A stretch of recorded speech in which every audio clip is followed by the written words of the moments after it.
उस रात तेज बारिश हो रही थी। पूरा बंगलो अंधेरे में डूबा हुआ था। सहमत बाथरूम के अंदर सीक्रेटली ट्रांसमीटर एक्टिवेट करती है। उसके हाथ कांप रहे थे। वो विस्पर करती है, enemy naval movement confirmed, possible attack on INS Vikrant. Repeat, possible attack on INS Vikrant. Signal weak था, बारिश इंटरफियरेंस क्रिएट कर रही थी। और तभी बाथरूम के बाहर फुटस्टेप्स सुनाई दिए।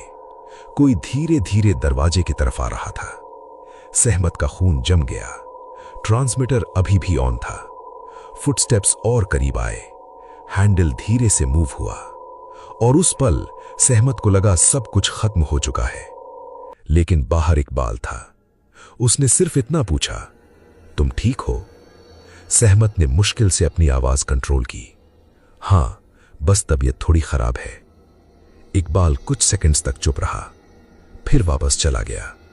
लेकिन उसकी आंखों में पहली बार शक था, और एक स्पाई के लिए दुश्मन का शक गोली से भी ज्यादा डेंजरस होता है।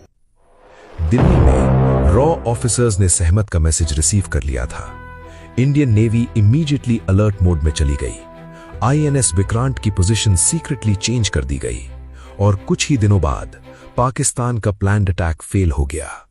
इंडिया बच चुका था, लेकिन पाकिस्तान आर्मी को अब कंफर्म हो गया कि लीक बहुत अंदर से हो रही है।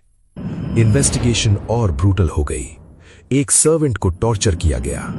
एक कम्युनिकेशन ऑफिसर सडनली मिसिंग हो गया और धीरे धीरे शक का सर्कल छोटा होता जा रहा था। एक रात सहमत सीक्रेटली इंपॉर्टेंट डॉक्यूमेंट्स फोटोग्राफ कर रही थी। तभी पीछे से आवाज आई, तुम यहां क्या कर रही हो? सहमत जम गई। उसने धीरे से मुड़कर देखा। वहां एक सर्वेंट खड़ा था। उसकी नजर सीधा डॉक्यूमेंट्स पर थी और उस पल सहमत को समझ आ गया, या तो मिशन बचेगा या वो आदमी। अगले कुछ सेकंड्स उसकी पूरी जिंदगी बदलने वाले थे।